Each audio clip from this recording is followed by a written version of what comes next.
오늘 말씀의 제목을 한번 따라 하실까요? 소동하는 사람들, 기뻐하는 사람들. 우리 좌우에 앉아 계시는 분들과 반갑게 한번 인사하실까요? 메리 크리스마스. 네. 다시 한번 인사하시죠. 기쁜 구주 성탄 되세요. 네.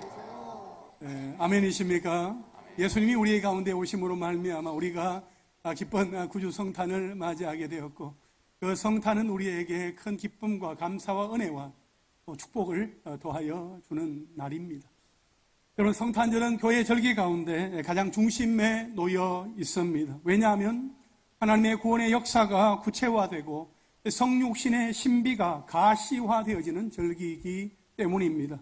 또한 하나님의 아들이 태어나심을 기억하고 축하와 영광을 돌려드리는 날이기 때문입니다. 그렇습니다. 예수님은 분명히 성탄의 주인공이시며 찬양과 경배를 받으시기에 합당하신 분입니다. 아멘이십니까? 어린 시절 12월이 되면 성탄절이 기다려지고 가슴 설레었던 기억들이 있습니다. 놀이 문화가 많지 않았던 그 당시 추운 겨울날, 교회는 최고의 놀이터였습니다. 선거를 준비하면서 배를 잡고 깔깔깔깔거리면서 웃기도 하고, 또 어느 순간에는 진지하기도 하면서 선구를 암송하고 캐롤을 부르는 것이 기쁨이었고, 또 함께 나누어 먹었던 간식은 정말 꿀맛이었습니다. 저에게 있어서 성탄절은 행복한 기억으로 제 마음 한쪽에 자리하고 있습니다. 그런데 세월이 흐르고 시대가 바뀌면서 언제부턴가 성탄절은 교회보다 백화점이나 쇼핑몰, 호텔이나 시내 중심가에서 더 빛을 발하는 것 같습니다. 화려하게 외벽을 꾸미고 성탄 트리를 장식하고 산타를 내세워서 마케팅에 열을 올립니다. 어느덧 예수님은 없는 성탄절이 상업화의 어떤 먹거리와 도구가 되어버린 현실이 안타까울 따름입니다. 그럼에도 불구하고 우리는 이 성탄의 본질을 잃어버리지 않으려고 애를 쓰고 있습니다. 우리를 구원하시기 위해서 사람의 몸을 입고 이 땅에 오신 예수님을 함께 기뻐하고 함께 즐거워하며 예수님을 내 삶의 구주와 주님으로 모시고 살아가겠다는 그 다짐과 결단만큼은 분명해 보입니다. 구약에서 선지자들이 이구동성으로 외쳤던 메시지는 메시아가 오신다, 메시아가 오신다 하는 것이었습니다. 여러분, 이사야 7장 14절 말씀 우리 함께 읽겠습니다. 시작. 그러므로 주께서 친히 징조를 너희에게 주실 것이라. 보라, 처녀가 잉태하여 아들을 낳을 것이요 그의 이름을 임마누엘이라 하리라. 아멘. 이사야 9장 6절 말씀도 함께 읽겠습니다. 시작. 이는 한 아기가 우리에게 낳고 한 아들을 우리에게 주신 바 되었는데 그의 어깨에는 정사를 메었고 그의 이름은 기묘자라 모사라 전능하신 하나님이라 영존하시는 아버지라 평강의 왕이라 할 것임이라. 아멘. 미가서 5장 2절 말씀 우리 마지막으로 한 번 더 읽겠습니다. 시작. 베들레헴 에브라다야 너는 유다 족속 중에 작을지라도 이스라엘을 다스릴 자가 네게서 내게로 나올 것이라. 그의 근본은 상고에 영원에 있느니라. 아멘.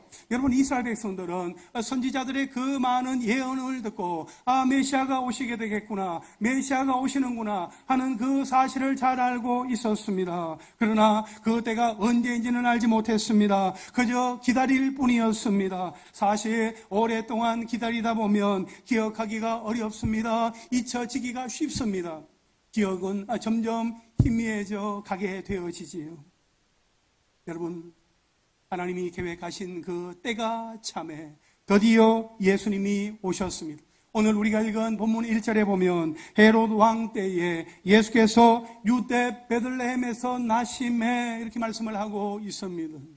오랜 기다림 끝에 마침내 예수님이 탄생하셨습니다. 하지만 사람들의 반응은 제각각이었습니다. 예수님의 탄생 소식이 사람들의 귀에 들리게 되었을 때에 오늘 본문에 보니까, 오늘 본문에 나와 있는 내용들을 보니까 소동하는 사람들이 있었고 또 오히려 기뻐하는 사람들도 있었습니다. 첫째로 소동하는 사람들입니다. 3절 말씀에 보니까 헤롯 왕과 온 예루살렘이 듣고 어떻게 했다고요? 소동한지라. 헤롯 왕과 온 예루살렘이 듣고 소동했다고 말씀을 하고 있습니다. 여러분이 소동한다는 이 말은 동요시키다, 선동하다, 소동을 일으키다, 고민하게 하다라는 말의 의미입니다. 헤롯 왕과 온 예루살렘의 사람들의 마음이 심히 어지럽고 공포 가운데 발칵 뒤집혔다 하는 것을 말하고 있는 것입니다. 권력에 집착하고 있던 헤롯 왕은 유대를 다스릴 왕이 태어났다는 그 소식을 듣게 되었을 때에 자신의 통치권에 대한 심각한 도전, 심각한 위협으로 느낀 나머지 도저히 받아들일 수 없었습니다. 여러분, 2절에서 동방박사들이 유대인의 왕으로 나시니가 어디 계시냐 라고 그렇게 말하는 것을 이 4절에서 헤롯이 그리스도가 어디에서 나겠느냐로, 그러니까 왕을 그리스도로 바꾸어서 말한 것을 보면 이 헤롯 왕은 박사들이 말한 그 왕이 구약 성경에서 예언이 되었고 유대인들이 그렇게도 기다려왔던 그 메시아다 하는 그 사실을 알고 있었음이 분명합니다. 그래서 이렇게 태어난 아기가 바로 메시아다라는 그 사실 때문에 그의 두려움은 더욱더 커질 수밖에 없었습니다. 그는 이전에도 자신의 왕위를 지키기 위해서 자신의 아내와 두 아들을 죽인 그 사실을 생각해 볼 때에 이 메시아에 대한 소식은 그에게 얼마나 큰 초조함과 두려움을 가져다 주었을지는 우리가 충분히 짐작해 볼 수 있습니다. 그런데 한편으로는 이 온 예루살렘이 듣고 소동한지라 했는데 이 헤롯 왕은 그렇다 손치더라도 이 온 예루살렘 사람들이 듣고 소동했다 하는 것은 참 이해가 되지 않습니다. 왜냐하면 그들은 400년 동안 하나님께서 아무런 계시도 들려주시지 않았던 그 400년 침묵기가 지나는 동안에 자신들이 로마의 압제로 인하여서 고통당하고 있던 그 상황에서 하나님의 권위를 가지고 오실 그 구원자 메시아를 기다리고 있었던 사람들이었기 때문입니다. 메시아가 오시면 우리가 자유케 되어진다. 메시아가 오시게 되면 우리가 회방을 얻게 되어진다 하는 그러한 소망을 가지고 있었던 사람들이었기 때문에 그들이 메시아가 태어나셨다, 예수님이 오셨다 하는 그 소식을 듣고 이 소동하게 되었다 하는 사실을 우리가 참 이해하기가 쉽지 않습니다. 따라서 그들은 헤롯 왕과는 달리 메시아의 오심을 두려워하거나 소동할 이유가 없었으며 오히려 환영하고 기뻐했어야 마땅합니다. 그러나 그들은 헤롯과 더불어 소동하고 심히 걱정했습니다. 왜냐하면 메시아의 오심이 당시 그들을 통치하고 있던 그 헤롯의 신경을 건드림으로써 그의 폭정이 더욱 심해지도록 하는 원인이 되지 않을까 두려워했기 때문인 것입니다. 그들의 우려대로 실제로 헤롯은 베들레헴과 그 모든 지경 안에 있는 아이들 가운데 2살 아래에 있던 그 모든 남자아이들을 모두 살해하는 전대미문의 잔인함을 보여주었습니다. 그렇습니다. 헤롯은 유대인의 왕이 태어났다 하는 그 소식을 듣고 소동을 일으키면서 결국에는 자신의 왕권을 강화하고 유지하기 위해서 영아들을 살해하는 만행을 서슴지 않았습니다. 사실 헤롯은 자식의 지식으로는 메시아의 탄생지를 짐작조차 하지 못했습니다. 그래서 율법과 예언에 있어서만큼은 전문적인 지식을 가지고 있었던 그룹인 모든 대제사장과 서기관들을 불러 모아 그리스도가 어디서 나겠느냐 그렇게 자문을 구했습니다. 그러자 그들이 메시아에 대한 그 예언의 말씀을 인용을 하지요. 오늘 본문 5절과 6절 말씀 한번 보시겠습니까? 이르되 유대 베들레헴 이오니 이는 선지자로 이렇게 기록된 바 또 유대 땅 베들레헴아 너는 유대 고을 중에서 가장 작지 아니하도다. 네게서 한 다스리는 자가 나와서 내 백성 이스라엘의 목자가 되리라 하였음이니이다. 이렇게 구약의 예언의 말씀을 인용해 주었습니다. 유대인의 왕으로 나시니가 어디 계시뇨? 박사들의 그 물음에 이 헤롯은 그리스도가 어디서 나겠느냐 그렇게 묻자 대제사장과 서기관들이 대답을 하죠. 유대 베들레헴입니다. 그렇게 말하면서 구약의 성경을 인용한 것입니다. 유대 땅 베들레헴이라 했고 한 다스리는 자가 그 땅에서 나오게 될 것이고 그 이스라엘 백성의 목자가 될 것이다. 그렇게 말씀을 하고 있는 것입니다. 여러분 여기에서 이 이스라엘의 목자는 1차적으로는 사무엘하 5장 2절에 나온 다윗을 말하는 것입니다. 하나님께서 이스라엘의 목자로 다윗을 택하였다 하는 것을 말씀하고 있는 것이에요. 그러나 미가 선지자는 미가서 5장 4절에서 다윗에게 적용되었던 이 목자의 이미지를 오실 메시아에게 적용을 했습니다. 그리고 오늘 본문을 기록한 마태는 오늘 본문 6절에서 오신 메시아 예수 그리스도에게 다시 적용하고 있는 것입니다. 예수 그리스도가 우리의 목자로 오셨다 하는 것입니다. 그분은 사랑의 목자요 선한 목자이시며 우리의 삶의 모든 길에서 인도하여 주시는 참 좋은 목자이십니다. 아멘이십니까? 여러분 헤롯은 대제사장과 서기관들에게 유대인의 왕의 탄생 장소에 대해서 아주 집요하게 물었습니다. 그리고 대제사장과 서기관들을 통해서 그리스도가 태어날 장소를 알게 된 그 직후에 급히 박사들을 불렀습니다. 겉으로는 예수를 경배할 목적이다 그렇게 말했지만 사실은 예수를 죽일 목적이었습니다. 결국 박사들은 꿈에 하나님의 지시하심을 받아서 헤롯 왕에게로 가지 아니하고 다른 길로 해서 자신들의 나라로 고국으로 돌아갔습니다. 헤롯은 자신의 계획이 실패했음을 알고 심히 노하여 본색을 드러내고 말았습니다. 우리 마태복음 2장 16절 말씀을 함께 읽겠습니다. 시작. 이에 헤롯이 박사들에게 속은 줄 알고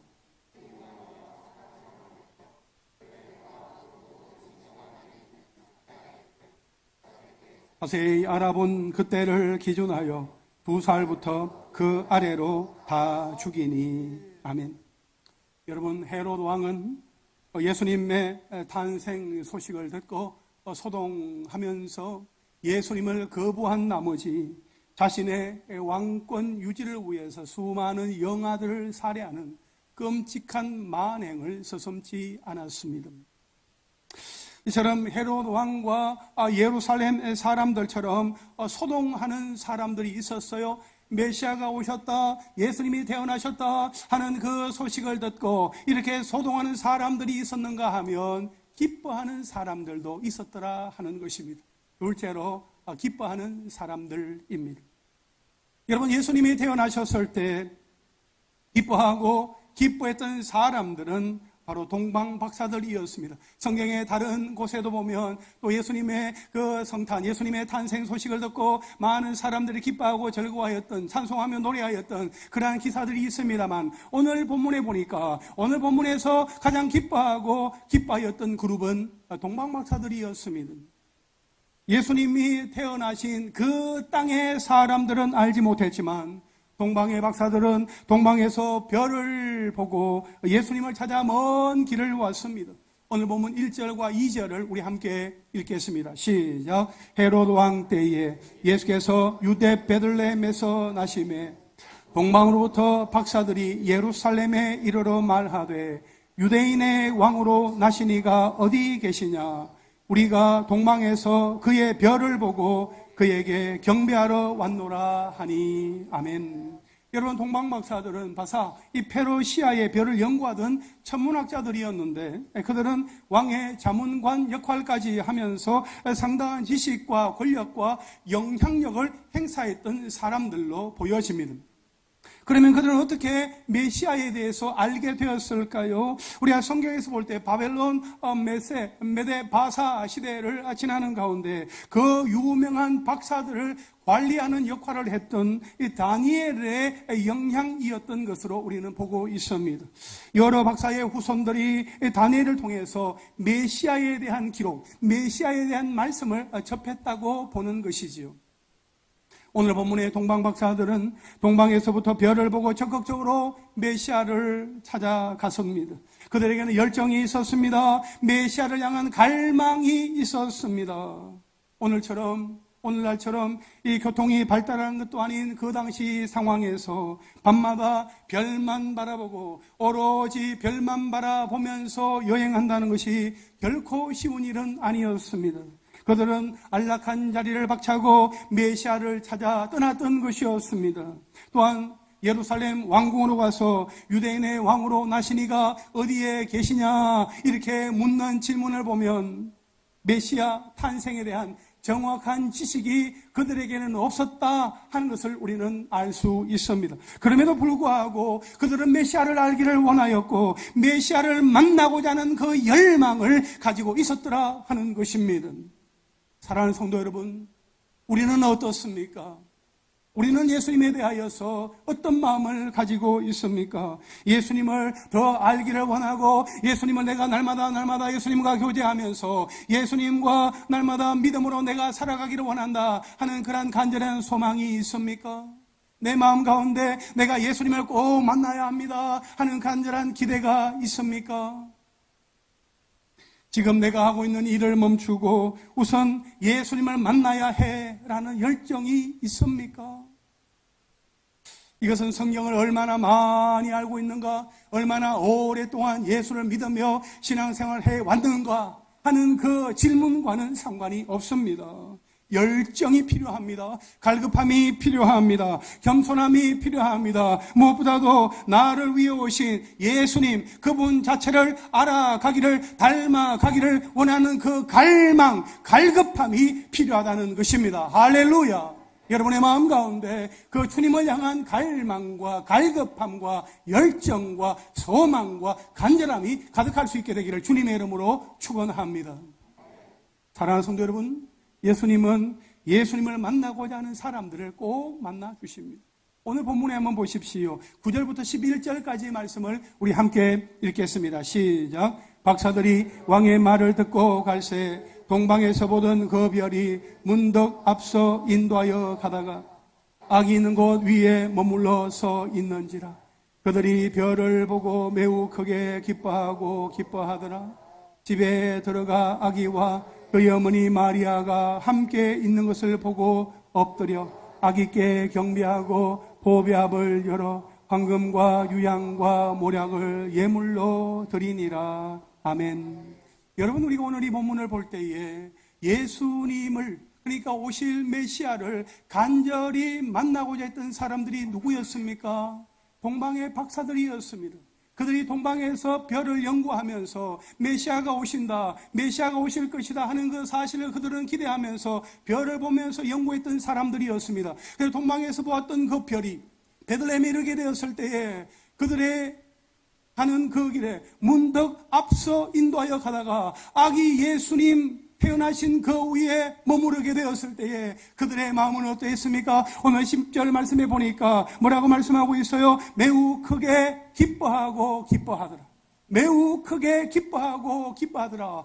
자신들이 연구했던 그 별을 보고 따라오다가 동방에서 별을 보고 연구하다가 베들레헴에 와서 그 별이 문득 다시 나타나서 그 별이 자기들을 인도하는 그 모습, 예수님이 태어나신 그곳에 그 별이 나타나게 된 사실을 그들이 두 눈으로 확인하게 되었을 때 그들은 너무나 기쁘고 행복했던 것을 우리는 생각해 보게 됩니다.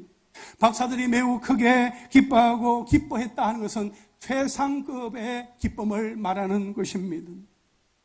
그들은 동방에서 보던 별이 메시아 탄생 그 사실을 다시 한 번 더 보여주면서 그 장소를 확실하게 알려준 것에 대하여서 형용할 수 없이 기뻤던 것입니다.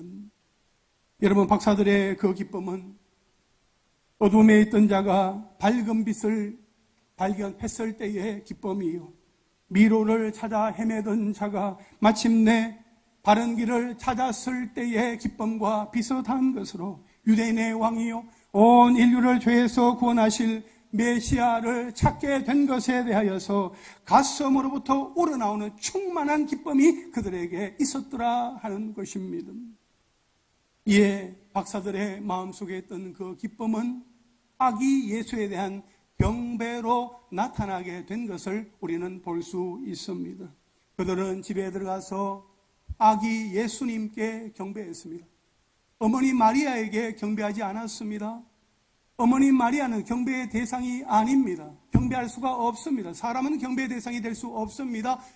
완전한 하나님이시요 완전한 사람의 몸으로 오신 예수님은 경배의 대상이셨기에 아기 예수님께 경배하고 동방박사들은 자신들의 보배압을 열어서 황금과 유향과 모략을 예물로 드렸습니다.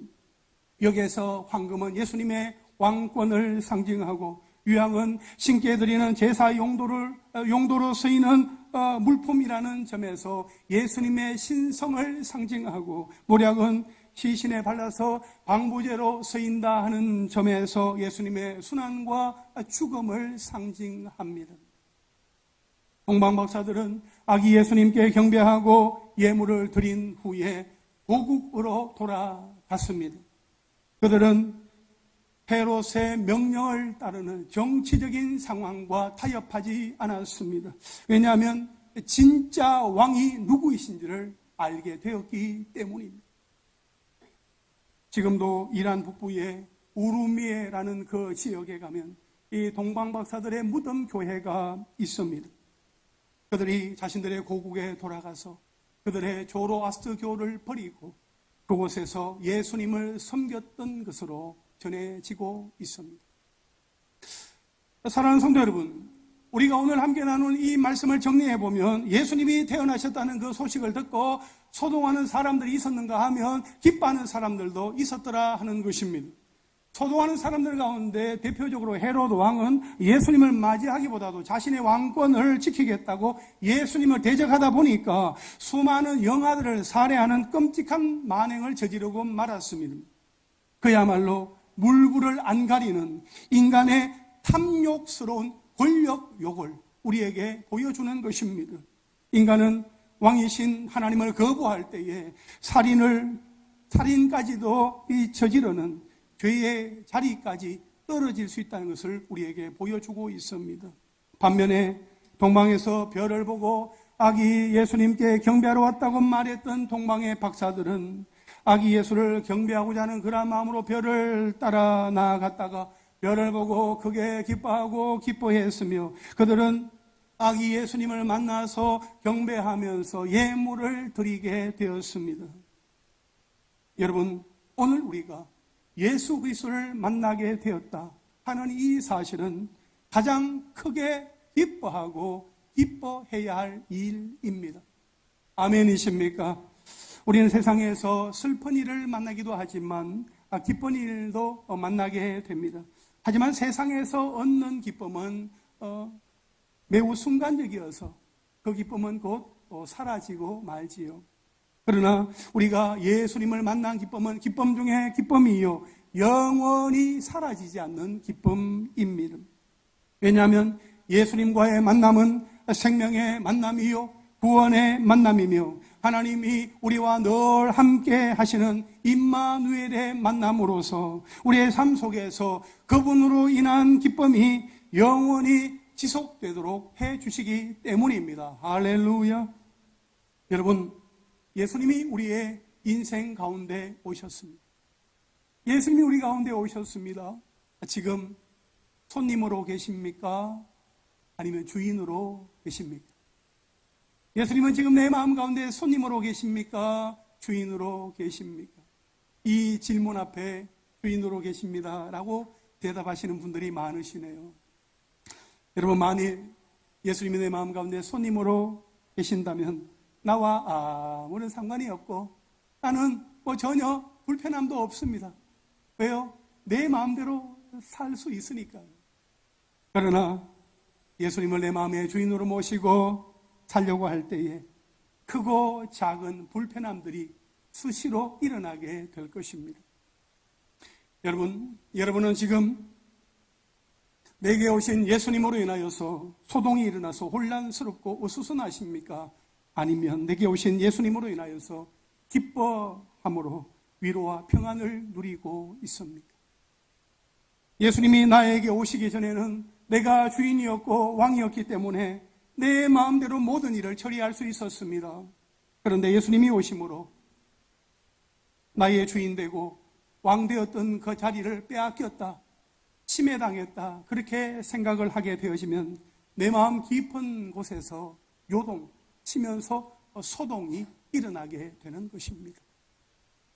그러나 예수님이 오심으로 더 이상 내가 주인 행세하지 아니하고 왕노릇하지 않는다면 내 마음은 그 어느 때보다도 참된 안식과 평안과 기쁨을 누리며 살아가게 될 것입니다. 그러므로 내가 더 이상 나의 주인, 나의 왕이 아니라 예수님이 나의 주인이시요 나의 왕이십니다 하는 것을 인정하시면 됩니다. 그 방법은 나의 권리를 포기하고 나의 권리를 예수님께 이양하는 것입니다. 내가 나의 것이 아니라 나는 예수님의 소유입니다. 나는 예수님의 것입니다. 이제는 내 마음대로 하지 아니하고 예수님의 뜻대로 말씀에 순종하면서 그렇게 살아가겠습니다. 그렇게 고백하며 나아갈 때에 우리의 마음속에는 예수님으로 인하여서 놀라운 은혜와 기쁨을 누리며 살아가게 될 것입니다. 오늘 광고 후에 유아 세례를 베풀려고 합니다. 유아 세례를 앞두고 이제 부모님들을 대상으로 교육을 하면서 강조했던 것은 자녀에 대한 권리 포기였습니다. 자녀는 나의 소유가 아니다, 하나님의 소유다 하는 것을 인정해야만 한다라고 강조했습니다. 만일 자녀가 나의 소유다라는 생각을 가지게 되어지면 내 마음대로 하기가 쉽습니다. 나의 감정이나 느낌이나 기분에 따라서 함부로 말하고 욕하면서 손을 댈 수도 있습니다. 그러나 나의 소유가 아니다, 하나님의 소유다, 하나님께서 나에게 맡겨주신 것이다 라는 그 사실을 인정하게 되면 내 마음대로 말하거나 행동하지 않습니다. 신중해집니다. 무엇보다도 그 아이를 붙들고 계시는 하나님을 믿음의 눈을 들어 바라보게 됩니다. 그리하면 고집하지 아니하고 자녀에 대한 권리를 포기하고 하나님께 그 권리를 이양하면서 하나님의 방법으로 양육하게 되는 것이죠. 너무나도 중요한 원리입니다. 하나님께 맡기게 되어지면 내 영혼은 소동하지 않습니다. 내 영혼은 하나님으로 인하여 기뻐하게 됩니다. 아멘이십니까? 사랑하는 성도 여러분, 예수님으로 말미암아 그 어떤 상황 속에서도 항상 기뻐하는 삶을 살아가는 하나님의 사람들이 되시기를 간절히 바랍니다. 예수님을 만난 사람은 기쁨이 넘치게 되어 있습니다. 왜냐하면 예수님이 우리와 함께 하시면서 생명과 구원의 그 복으로 우리를 기쁘게 해 주시기 때문입니다. 그러므로 예수님을 만난 사람으로서 항상 기뻐하고 기뻐하되 크게 기뻐하며 예배하는 하나님의 사람들 다 되시기를 주님의 이름으로 축원합니다. 할렐루야. 우리 좌우에 계신 분들 한번 바라보시면서 인사 한번 하실까요?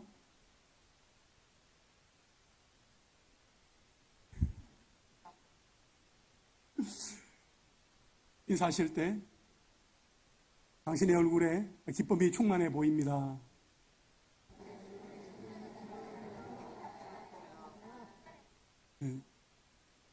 굉장히 좋아하시네요. 예. 여러분, 우리가 예수 믿는다 하는 제일 첫 번째 증거는 기뻐하는 것입니다. 누가 볼 때, 저분은 근심하고 걱정하고 염려할 수밖에 없는 사람인데 어떻게 저렇게 기뻐할 수 있을까? 그 이유, 바로 예수 그리스도이십니다. 예수 그리스도가 우리 가운데 들어오셔서 내 삶의 구주와 주님이 되시고 주인이 되시며 왕이 되시면 나는 더 이상 소동하지 않습니다. 혼란스러워하지 않습니다. 기뻐하게 되는 것이죠. 날마다 때마다 예수님으로 인하여서 기뻐하는 가운데 그 기쁨이 우리를 통하여서 흘러 넘칠 수 있게 되기를 주님의 이름으로 축원합니다.